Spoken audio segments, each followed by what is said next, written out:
After traveling across the Commonwealth, it feels really good to be home, even if it's just for 10 hours.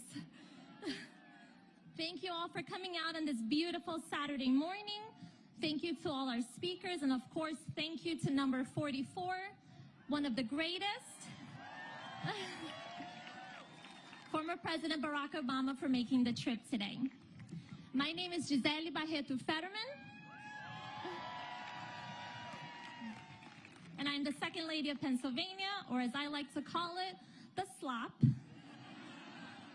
I'm a former dreamer, I'm an activist, and I love living in Pennsylvania. 15 years ago, I sent a note to a mayor of a small town to learn about the work that he was doing. I was very inspired. I wanted to visit so I could learn and maybe help. And I immediately fell in love with Braddock as quickly as he fell in love with me. Obviously. That mayor, of course, was John Fetterman, my now husband, and that town was Braddock, my home for the last 15 years. Around the same time John and I met, he also met a senator from Illinois named Barack Obama. And when that senator ran for president in 2008, John became the first mayor in Western Pennsylvania to endorse his campaign. John saw how deeply President Obama cared about people and how hard he fought for them. Much like President Obama, John has dedicated his life to making the lives of people around him better. He cares deeply and he fights hard. My grandmother BB used to say that he had to be made so big so that his whole heart could fit. But in this election, we're up against a lot. John's politics of compassion and love and care is up against Dr. Oz's politics of hate, of division, and fear. There is so much on the line in this election. In 3 days, I can't believe, finally, 3 days, the future of our democracy is on the ballot. Healthcare for millions of Americans is on the ballot. Abortion rights are on the ballot. We have to fight back. We have to come together and we have to vote. And this Tuesday, we will. We will reject Dr. Oz and the GOP's politics of hate and elect strong Democratic leaders who will fight for our rights, our democracy, and our future. It is now my distinct honor to introduce you to someone I know pretty well, my favorite person, your Lieutenant Governor, and the future Senator from the great Commonwealth of Pennsylvania, John Fetterman.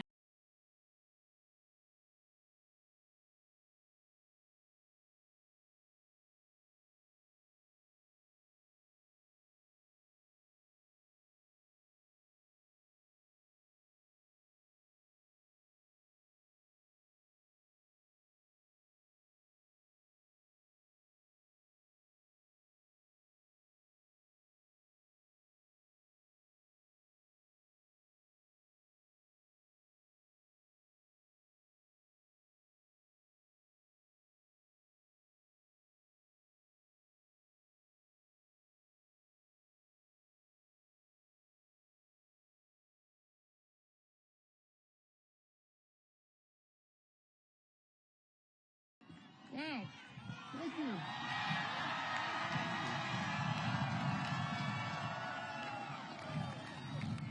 This is unbelievable, look at this.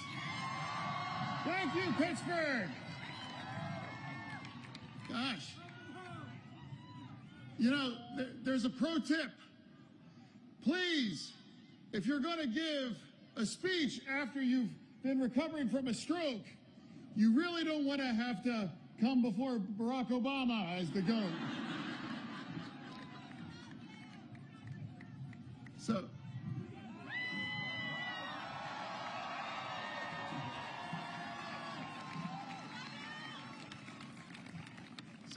Today, Dr. Oz is going to be standing with Donald Trump on the stage.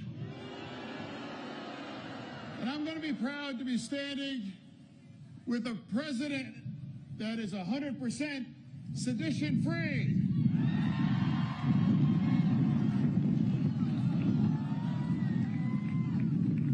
I'm running to serve Pennsylvania.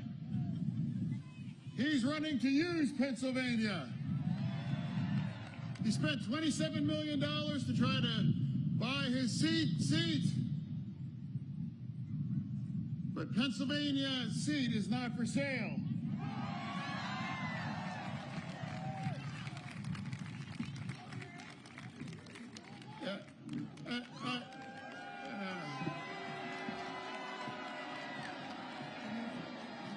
I had a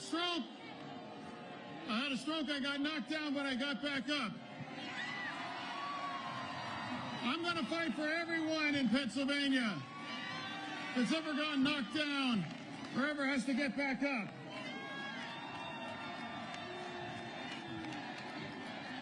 This is what recovery looks like.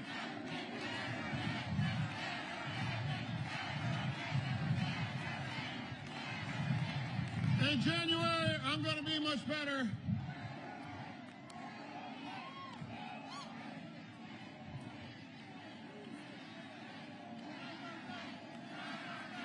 In D.C.,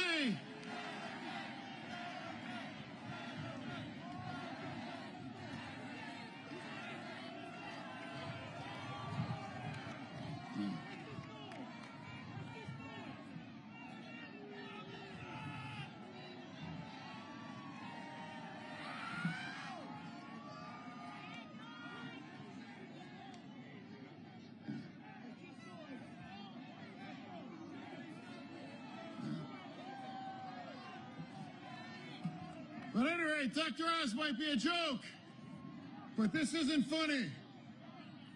Abortion rights are on the ballot right now.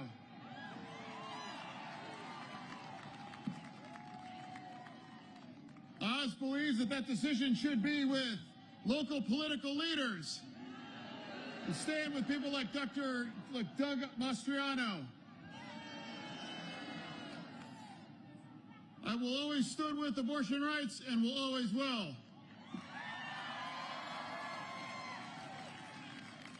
We need a senator that understands what Pennsylvanians are going through on. Inflation is a tax on all working people. You can't fight inflation if you don't ever experience or would understand what inflation is. You have 10 gigantic mansions. You don't understand what you're up against. We have to push back against the corporate greed. And we have to push back against the price gouging. We need to make more stuff right here in Pennsylvania and make more stuff right here in Pennsylvania and in America.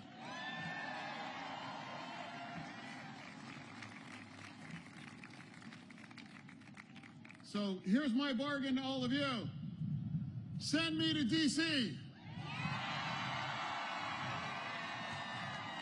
And I'll be that 51st vote to eliminate the filibuster, to raise the minimum wage. How can anybody live on $7.25 an hour? How many union members do we have with us today right now? We want to pass the PRO Act. The union way of life is sacred. We need to protect Medicare and Social Security.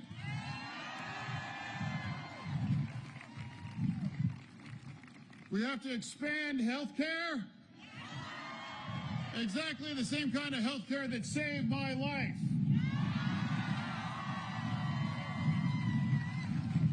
We need to protect marriage equality.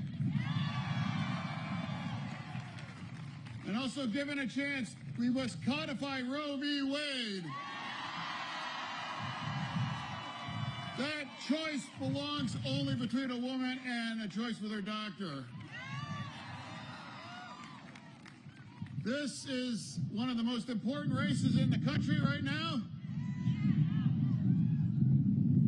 They've spent $100 million to try to tear us down. And after all, $100 million, we're still standing. We have 3 days left. And we're going to need every last one of you to be out and help get the votes out. And please, my last favor of all of you is please send Dr. Oz back to New Jersey. And please send me to Washington, D.C. Thank you.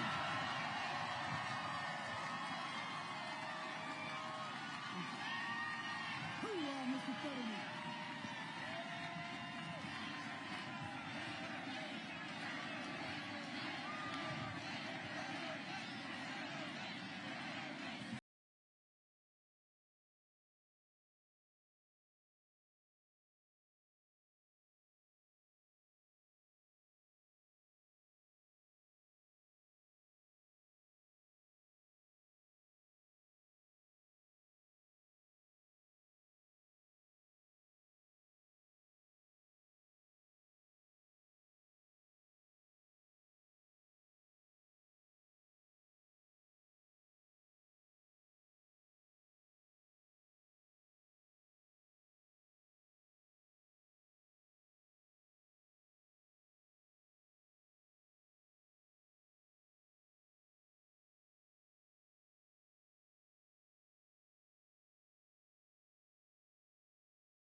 Pittsburgh! Oh.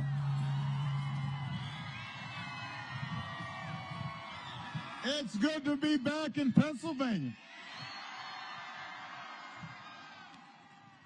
It's great to be in Steelers country.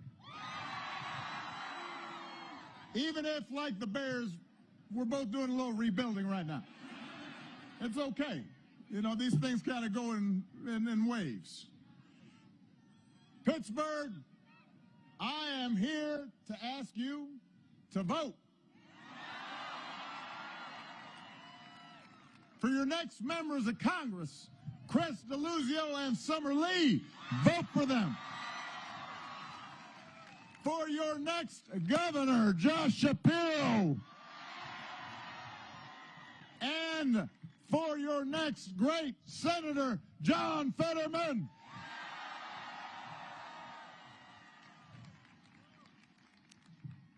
In case you don't know, you can vote at your polling place on November 8th from 7 a.m. to 8 p.m. And if you need more information, just go to iwillvote.com, find out where to go, make a plan. I love you back, but you got to vote. If you have a ballot in your hand, get it to a drop box or your county clerk's office as soon as possible before 8 p.m. on Election Day. And then you need to get your friends and family to vote. Because we all have, you know, Cousin Pookie. We all have Uncle Joe. They're sitting on the couch. Right now, as we speak, they're watching college football. And that's okay except they've forgotten that they're supposed to vote. So you got to remind them. Take them with you when you go. Because this election requires every single one of us to do our part. It's that important. Now, I think it's fair to say that this whole country has gone through some tough times these past few years. We've been through some stuff. We're just now coming out of a historic pandemic that wreaked havoc on families and schools and businesses and communities. Everybody was impacted. Some were impacted more. We had a new phrase, essential workers. That means workers actually who work.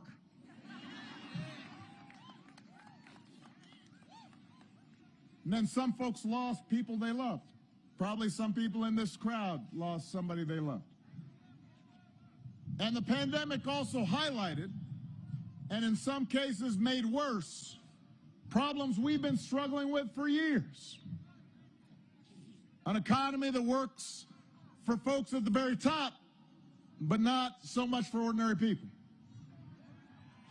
Communities where too many kids are out of school and out of work and out of hope, and that sometimes leads them to violence and despair. And then just an erosion of civility and basic democratic norms. And you've got politicians who work not to bring people together, but to stir up division and to make us angry and afraid of one another just for their own advantage so they can take power. And all of this gets hyped up and amped up 24/7 by social media that has decided it's more profitable to promote controversy and conflict and conspiracies rather than facts and truth. You know, it was just a few days ago that a friend of mine, Paul Pelosi, was attacked in his own home. Somebody breaks into his house looking for his wife, Nancy, the Speaker of the House. And thankfully, he's back home now, and we're going to let investigators do their jobs. But here's what's clear, Pittsburgh. This habit we have of demonizing political opponents, of saying crazy stuff, it creates a dangerous climate. And when you have people who are in leadership positions who promote or ignore over-the-top rhetoric, and then when there's an attack like this, they make light of it, they joke about it, then more people are going to get hurt. And more than that, we violate the basic spirit of our democracy, the spirit of who we are as Americans. And by the way, it's not just politicians, whether it's out of malice or ignorance. We've seen recently big celebrities reposting vile anti-Semitic conspiracy theories online. And you don't have to be a student of history to understand how dangerous that is and how unacceptable it is. And I don't know when we decided that we were just going to believe everything we read on the internet. Here's a tip for you. If you read or see something online that has some grand theory about how some particular group, whether it's black folks or white folks or Jews or Catholics or immigrants or gays, if you read or see something that says they're the cause of all your problems, then it's safe to say it is garbage. It is a lie. It is dangerous poison. We've got to call it out and put an end to that kind of mindset.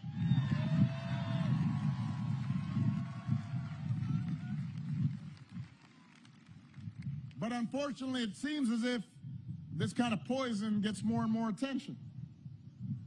So I understand why people would feel anxious. I get why you might be worried about the course of our country. I get worried too.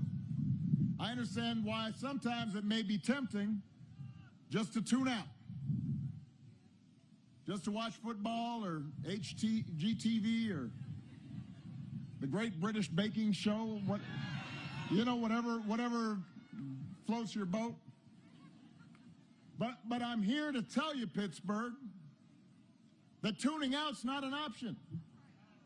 Sulking and moping, that's not an option. The only way to make this economy fair is if we, all of us, fight for it. The only way to save democracy is if we together fight for it. And it starts with electing people who know you, who see you, who care about you, who stood in your shoes. You did that 2 years ago when you sent Joe Biden to the White House. He's fighting for you every day. He's got your back, doing everything he can to put more money in your pockets, to make our streets safer, to bring more good-paying jobs here to Pennsylvania. Now you need to do it again.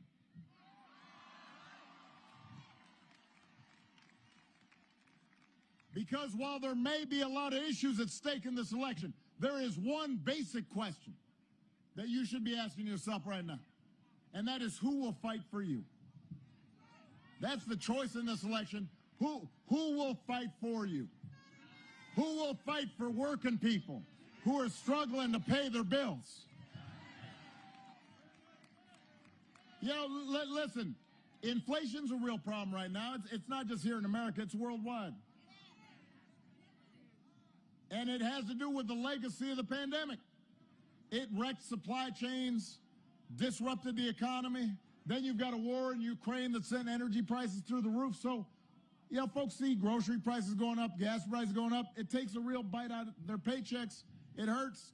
I get that.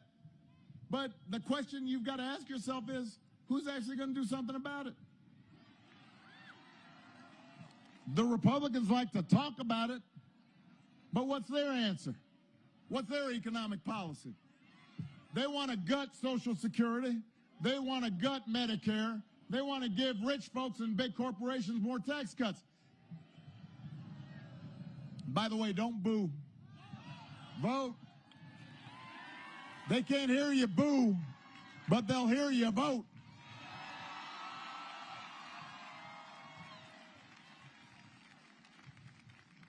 Now, it should come no surprise that Republicans want to cut taxes for the wealthy and big corporations, because that's their solution to everything. When inflation's low, they say, let's cut taxes for the wealthy. If unemployment's high, let's cut taxes. When it's the reverse, they want to cut taxes on the wealthy. If there was an asteroid that headed towards Earth, they'd all get in a room and say, you know what we need? Tax cuts for the rich. I mean, it's nice if you got one answer to every economic problem. We got some students here. You remember when, maybe you're more responsible than me. There were some times when I was in school where I did not study. And you go in and let's say there's a math test, you didn't study for it. It'd be nice if you could just write down the same answer for every question. Just write down 8. And then you'd get an A. But you know what? That doesn't work in math, and it doesn't work in economics.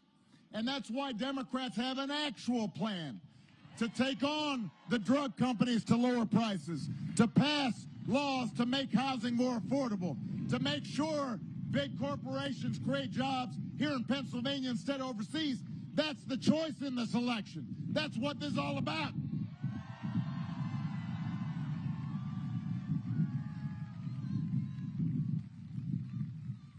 There's a lot of talk about crime right now.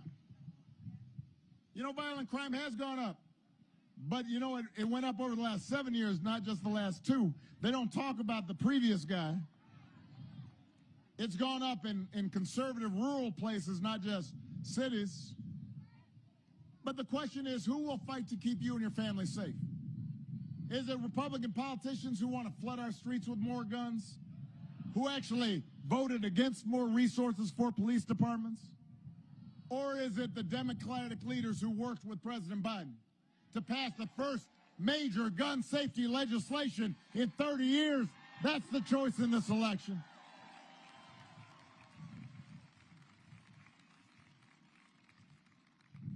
Who will fight for your freedoms?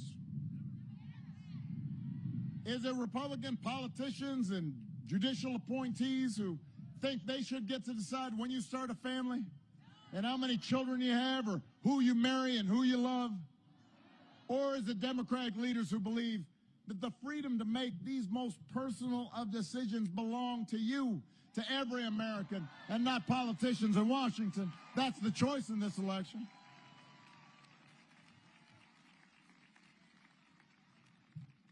In Pittsburgh, who's going to fight to make our democracy actually work for you? Republican politicians have promised if they get to control of Congress, they're going to spend the next 2 years investigating their political opponents. They've said it.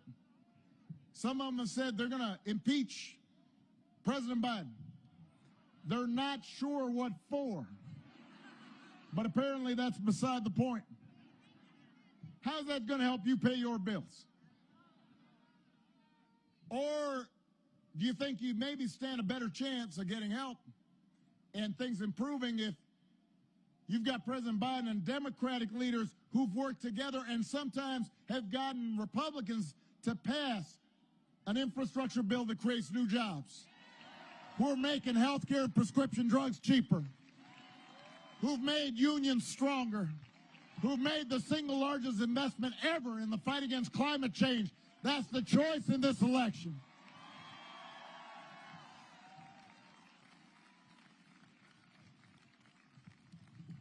Pennsylvania, you've got a choice between politicians who seem willing to say anything and do anything to get power, and people who see you and know you and care about you and share in your values, who want to make your lives better and move this country forward and bring people together. And let me be clear about this. This hasn't always been a partisan thing. One of the tough things about campaigning, it makes it sound as if, oh, you know, it's blue team versus red team, and that's all I care about. Listen, my favorite president ever was a guy named Abe Lincoln. He helped found the Republican Party. There used to be GOP members who championed progress in civil rights and rule of law. But, you know, I've got to look at the facts, and the facts are these days, just about every GOP politician seems obsessed with two things. They want to own the libs. Let's get the libs. And let's get Donald Trump's approval. We need Donald to really, hey, what we say about vote? Don't boo now. But that's their agenda. They're not interested in actually solving problems. What they want to do is make you angry and then find somebody to blame. Because that way you may not notice they've got no answers of their own. John's opponents, he has answers, they're just the wrong ones. You want to lose weight? Take raspberry ketones. Got leg cramps? Try lavender soap. Want to prevent dementia? Palm oil, a miracle solution. I mean, never mind that none of these things have been proven to work. Some cases might be harmful. You've just got to believe and then hand over your credit card information. Snake oil man? Listen, it's easy to joke about Dr. Oz and all these quack remedies he's pushed on TV, but it matters. It says something about his character. If somebody's willing to peddle snake oil to make a buck, then he's probably willing to sell snake oil to get elected. You deserve better than somebody who's just trying to make a quick buck.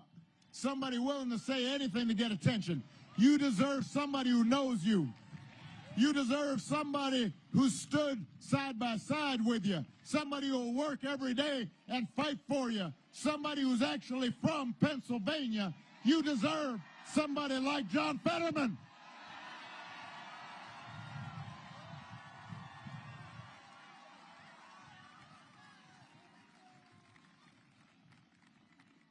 John has been fighting for other people his whole life.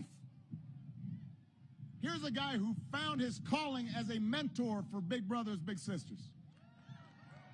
Somebody who joined AmeriCorps to teach GED classes for young parents. Who ran for mayor of a small town to create jobs and reduce gun violence. John doesn't just talk the talk. He's walked the walk alongside you. So you know then that he means what he says. John will help build an economy that works for everybody because, and you know that because he's worked for everybody. Not just folks who write big checks. Not just for special interests and those in power. He'll stand up for unions. He'll improve the criminal justice system. He'll lower the cost of prescription drugs. You think Dr. Oz is going to do all that? Right answer. And you also know that John is tough. And not just because he wears shorts in the middle of winter.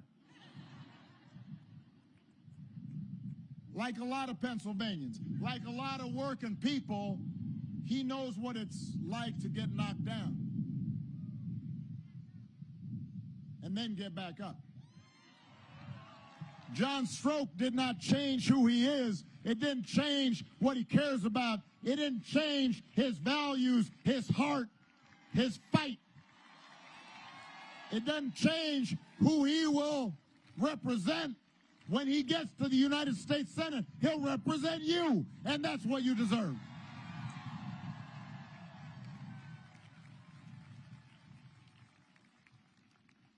That's why the choice is pretty simple, Pennsylvania. You don't want a leader who's just looking out for himself. You don't need slick talk. You want a leader who's going to work hard for you and who knows enough about hardship that when you get knocked down, you know he's going to be there to help you back up. That's what this election's about. And it applies to your congressional races as well. Are you going to vote for Republicans who oppose common sense gun safety measures, who want to cut Social Security, cut Medicare? Or are you going to vote for folks like Chris DeLuzio, an Iraq war veteran, who's going to work to bring back manufacturing jobs to Pennsylvania? Or Summer Lee, who's got a history of standing up for working people? That's what you have to decide. And while you're at it, you're going to have to decide whether you want leaders who are going to stand up for women having the right to make their own health care decisions.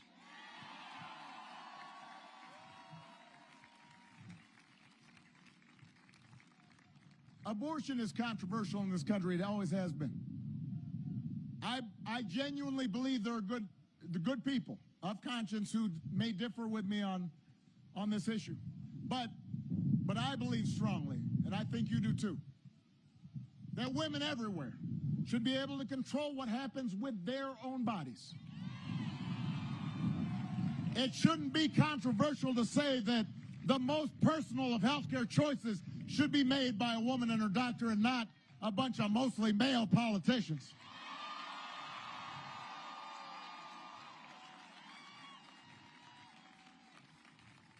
And that's why when the Supreme Court struck down Roe, it was a wake-up for a lot of young people, especially young women, who may have taken Roe for granted.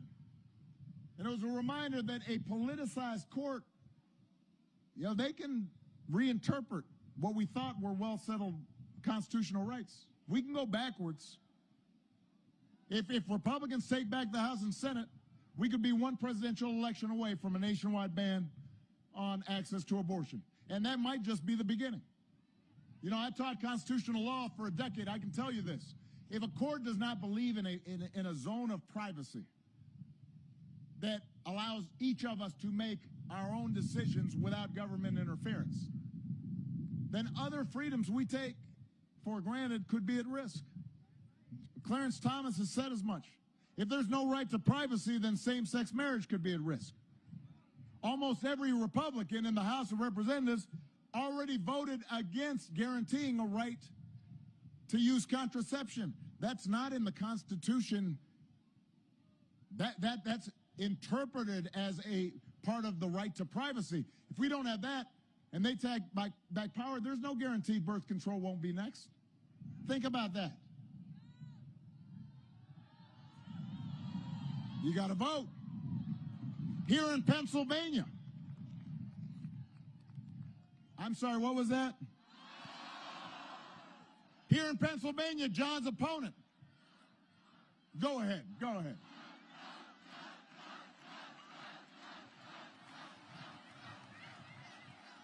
Here in Pennsylvania, John's opponent said the decision about whether to have an abortion should be made, I'm quoting here, by women, doctors, and local political leaders. Really? The mayor gets to decide what you do with your body? Which school board member? County sheriff? Who exactly are you talking about should tell you about when to start a family? John Fetterman believes women should be able to make their own health care decisions. And if you send him to Washington, he'll make sure women in Pennsylvania always have access to the care that they need.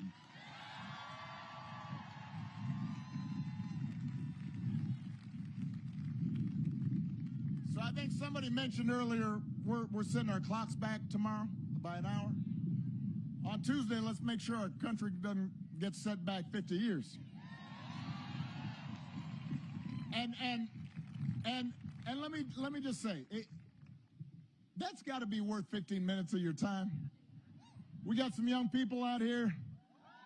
Most of you have voted, maybe not all of you. Maybe some of your roommates or whatnot are still not sure whether it's worth the vote. If that's not worth 15 minutes, what is? Well, maybe if you need another reason to vote, let me tell you, consider the fact that our democracy is also on the ballot. You know, I've been traveling through the country, and I got to admit, going out on the campaign trail feels a little harder than it used to be. And it's not just because I'm grayer and stiffer. Back when I was, part of it is back when I was first running for office. I remember when I first started campaigning here in Pennsylvania. You know, I'd go to various towns, and people didn't always agree with me on everything. But, you know, I could go into a small town, maybe mostly Republican town. Not a lot of folks look like me. And I'd go to a VFW hall, or I'd go to a diner. Maybe if it was a rural area, I'd go to a county fair, and I'd sit down and I'd have a piece of pie and coffee, and because I like pie. And you'd have a conversation with somebody. And you talk about your kids, you talk about your parents, maybe somebody got sick in your family and what that was like. You talk about the hopes you have for the future. And you might not agree on everything, but at least you suddenly felt some connection. You saw, okay, even though we come from different places, we have a tie that binds. And maybe we might persuade each other about some things. And I'd learn something, and they'd learn something about each other's lives. And that was one of the joys, one of the glories of campaigning, was seeing this incredible diversity of the country, but also understanding that there was this thread that tied us together. And by the way, that's why I ended up getting a bunch of Republican votes. Hard to believe, but it was true. And then after I won, my Republican opponent, John McCain, graciously conceded. And he wished me luck for the sake of the country. And we still had arguments. He was still in the Senate, and he'd give me a tough time. He could be cranky sometimes. But we all agreed on the basic foundation of our democracy. And that even if we were competing, we were still basically on the same team. And that's what's at risk right now. You know, Democrats may not be perfect. I'm the first one to admit it. I'm not perfect. No politician is. We're just like all of you. We can make mistakes. But right now, with a few notable exceptions, most Republican politicians aren't even pretending that the rules apply to them. They just make stuff up. I mean, John's opponent still refuses to acknowledge that Joe Biden won the 2020 election. He says he needs more information to determine if the results were legitimate. What information are you talking about? He won't say, just more. He's hired people who marched to the Capitol on January 6th. They're on his campaign.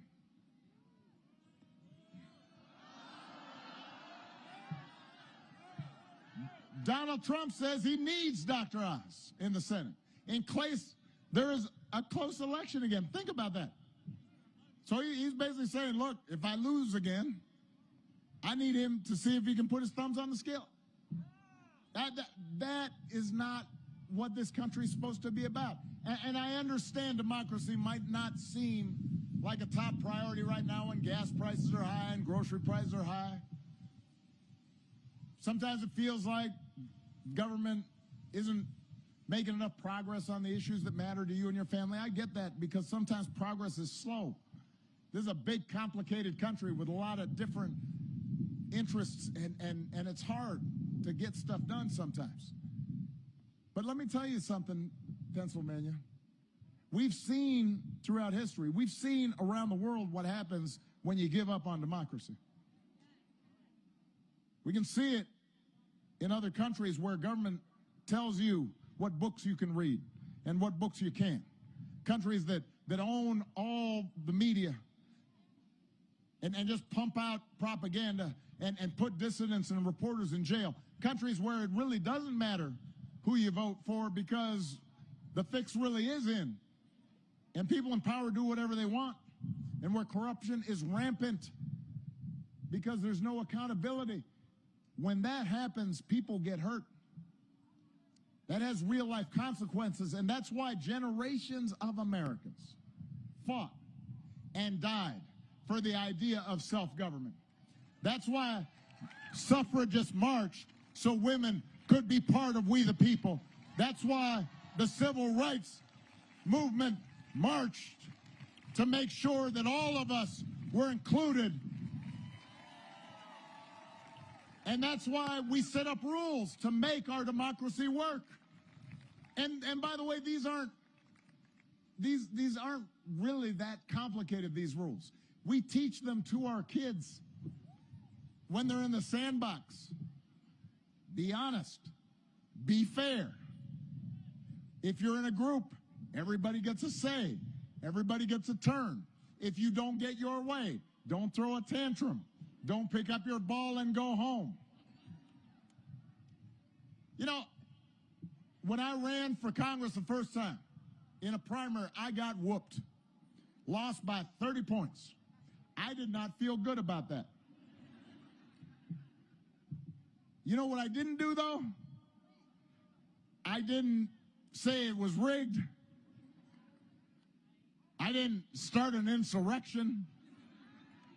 I went back and did some soul searching and figured out what I had done wrong and tried to do better the next time. And that's what we teach our kids when things don't work out exactly as they want. Okay, think about it, figure it out, do better the next time. These are basic rules that we teach our kids. They undergird our democracy, and that is at stake in this election.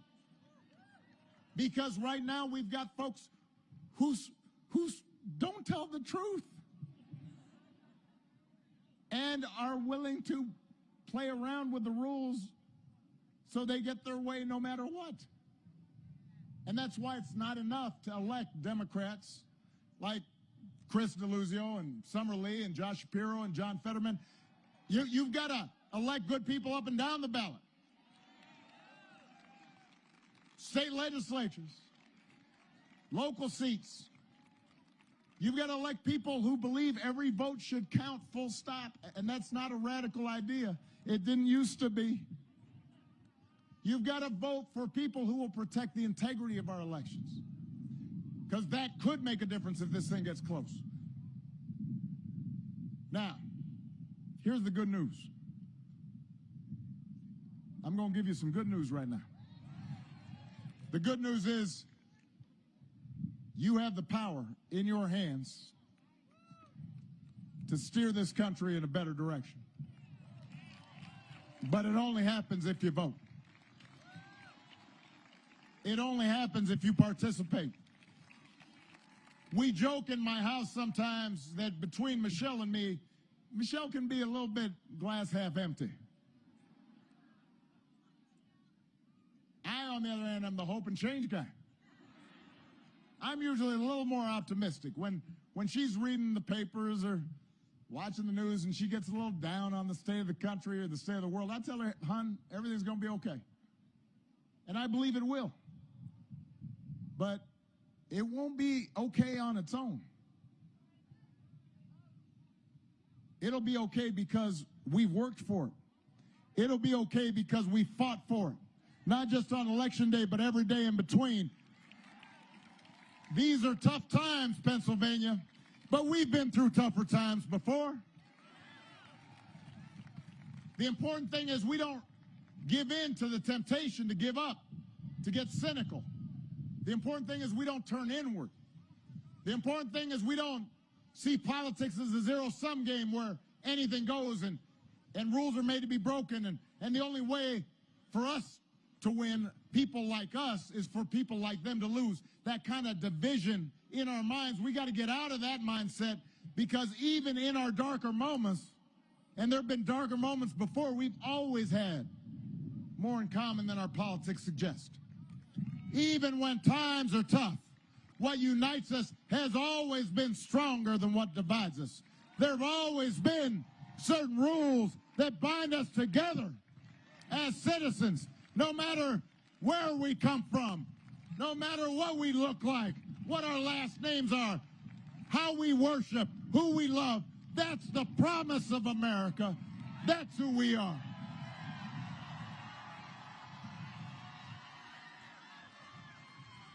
We may not fix all our problems overnight, but we can make things better. And better is worth fighting for. So if you're anxious, if you're frustrated right now, don't complain. Don't boo. Don't tune out. Vote. Get off your couch and what? Put down your phones and what? Vote for leaders like Chris DeLuzio. Vote for folks like Summer Lee. Vote for Josh Shapiro. Vote for John Fetterman. Vote for leaders who are going to fight for that big, inclusive, hopeful, forward-looking America that we believe in. Vote for a country that is more fair and more equal and more just and more free. It is in your hands. Let's get to work. I love you, Pittsburgh. Thank you, Pennsylvania.